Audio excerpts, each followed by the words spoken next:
اور جب اللہ والے اللہ کے بندے ایسے ہوتے ہیں کہ جو جب ان کو سامنے یہ بات آتی ہے کہ یہ چیز حرام ہے تو چاہے وہ کتنے ہی سخت حالت میں ہوں اللہ تعالیٰ ان کو توفیق دیتا ہے اور وہ بچتے ہیں حرام سے. اور پھر مشاہدہ یہ ہے کہ اس کے بعد اللہ تعالیٰ کی طرف سے دروازے کھلتے ہیں، ایسے کھلتے ہیں کہ یرزقہ من حیث لا یحتسب. قرآن فرماتا ہے وَمَن یتق اللہ یرزقہ من حیث لا یحتسب. جو اللہ تعالیٰ کا خوف دل میں رکھتا ہو، تقوی رکھتا ہو، اس کو اللہ تبارک و تعالیٰ ایسی جگہوں سے رزق عطا فرماتے ہیں جہاں سے اس کا گمان بھی نہیں ہوتا، اللہ تعالیٰ فرماتے ہیں، اور اس کا مشاہدہ کرا دیتے ہیں. مجھے یاد ہے ایک مرتبہ ایک نوجوان میرے پاس آئے اور انہوں نے آ کے بتایا کہ وہ ایک انشورنس کمپنی میں ملازم ہے اور انہوں نے جو کچھ علم حاصل کیا وہ سارا انشورنس ہی کا علم حاصل کیا.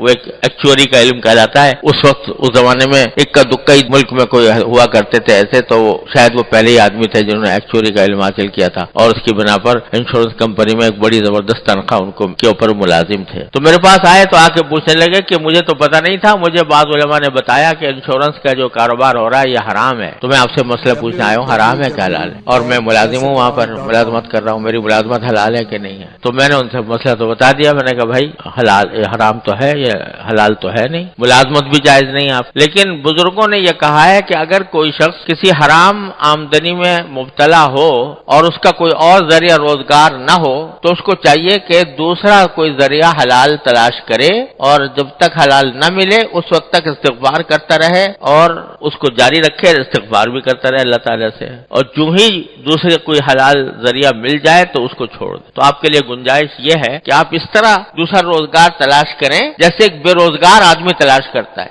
اور جب مل جائے تو چھوڑ دیں. تو اس نوجوان کو اللہ تعالیٰ نے کیا پتہ نہیں اس کے کو عظیمت عطا فرمائی تھی. وہ کہنے لگا مفتی صاحب میں آپ سے مسئلہ پوچھنے آیا ہوں، مشورہ لینے نہیں آیا. مسئلہ پوچھنے آیا ہوں، مشورہ لینے نہیں آیا. جب آپ نے کہہ دیا کہ حرام ہے تو بس حرام ہے، آج سے ہی میں نے چھوڑ دیا اور مجھے اللہ پر بھروسہ ہے کہ اللہ تعالیٰ مجھے بھوکا نہیں مارے گا. جب حرام ہے تو حرام. یہ جملہ اس کا مجھے آج تک یاد ہے کہ اس نے کہا مفتی صاحب میں آپ سے مسئلہ پوچھنے آیا ہوں، مشورہ لینے نہیں آیا. جب کہہ دیا حرام ہے تو حرام ہے، آج سے ختم. پھر اللہ تعالیٰ نے اس کو اتنی عزت دی، اتنی پھر بڑی پھر ایک دوسری ملازمت اس کو ملی اور ساری ملک میں اس کی عزت ہوئی. شاید باہر بھی چلا، بہت عرصے سے مجھے پتہ نہیں کہاں ہے، لیکن مجھے پتہ چلا کہ اللہ تعالیٰ نے اس کو غیب سے اس کے لیے دروازے کھولے. ایک مثال نہیں، سینکڑوں مثالیں ہیں. ہوتا کیا ہے کہ شروع میں انسان یہ بہکاتا ہے، شیطان یہ بہکاتا ہے کہ اگر تو نے یہ حرام کام چھوڑ دیا تو تو بھوکا مر جائے گا، تیرے لیے مشکلات کھڑی ہو جائیں گی. لیکن جب اللہ کا بندہ کوئی اللہ پر بھروسہ کر کے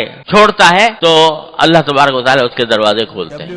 ابھی ہمارے قریبی میں آپ سب لوگ جانتے ہو یہ جو بیچارہ جو نوجوان ہمارے ہاں مدفون ہے جنید جمشید مرحوم، اس کی مثال دیکھ لو کہ لاکھوں کی آمدنی جس شخص کی ہو اور اس نے اس کے اوپر لات مار کر اللہ کی خاطر چھوڑ دیا. کیا اللہ تبارک تعالیٰ نے اس کو وہ مقام اس کو اس جگہ پر بھی کبھی نہ ملتا جو آج آخر میں اس کو اللہ تعالیٰ نے عطا فرمایا، دنیا کے اندر بھی اور آخرت میں بھی اللہ تعالیٰ نے. بات ساری یہ ہے کہ اللہ پر بھروسہ ہو، یہ فکر ہو کہ میں اس دنیا میں بندہ بن کے آیا ہوں، خدا بن کر نہیں آیا، میں کسی کا بندہ بن کے آیا ہوں. جب یہ فکر ایک مرتبہ دل میں بیٹھ جاتی ہے تو پھر یہ مال و دولت وغیرہ جو کچھ بھی ہیں یہ سب ہیچ در ہیچ ہو جاتے ہیں. پھر اصل فکر انسان کی یہ ہوتی ہے کہ مرنے کے بعد کیا ہوگا.